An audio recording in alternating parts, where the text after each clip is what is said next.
Hello, good morning. 8 AM na ng tanghali ng umaga. At hato, nakalabas na naman uli ang pinakamaganda at ang pinaka-sexy nga ang bayot nga murag si Pacquiao nga si Junella. Junella inagnaw naman na ni oy.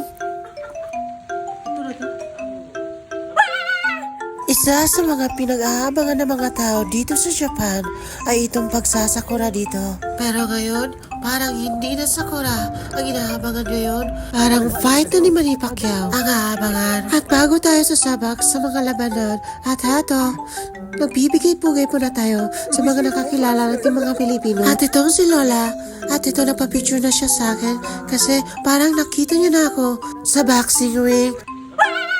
At kung nagtataka kayo kung saan ako pumupunta dito sa mga sakura dito sa Japan, eto, pumupunta lang naman ako dito sa mga kapilya. Kasi alam nyo naman, malapit na ang Semana Santa. At ramdam na ramdam ko na talaga ang Semana Santa kasi kumakati-kati na yung mga puwet ko. At ang hindi ko alam kung almoranas ba ito o buni ba. Kaya pinagdadasal ko na lang dito na sana more buni at saka almoranas pa ang darating sa ating mga buhay. Kaya kumukuha na ako ng isang takos ng munggos dito at para naman masasamot na itong mga buni ko.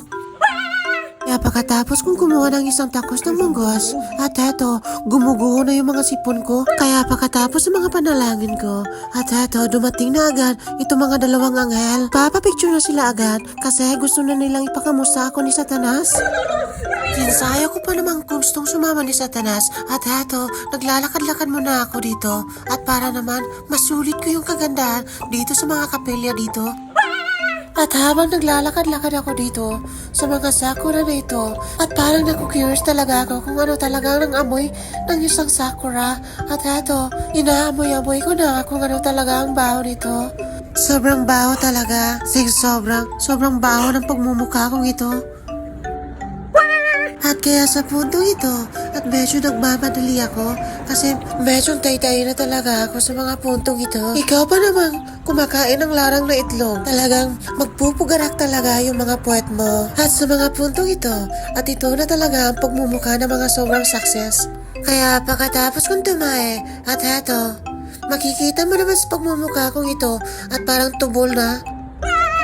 At sa puntong ito, hinahanap ko talaga kanina yung anghel na napapicture sa akin kanina. Sobrang hirap talaga sa paghahanap ko ito. Kaya sa puntong ito, nakita ko na siya at sobrang pasalamat ko kasi hinahanap niya rin pala ako. Kaya eto, sinayawan na namin.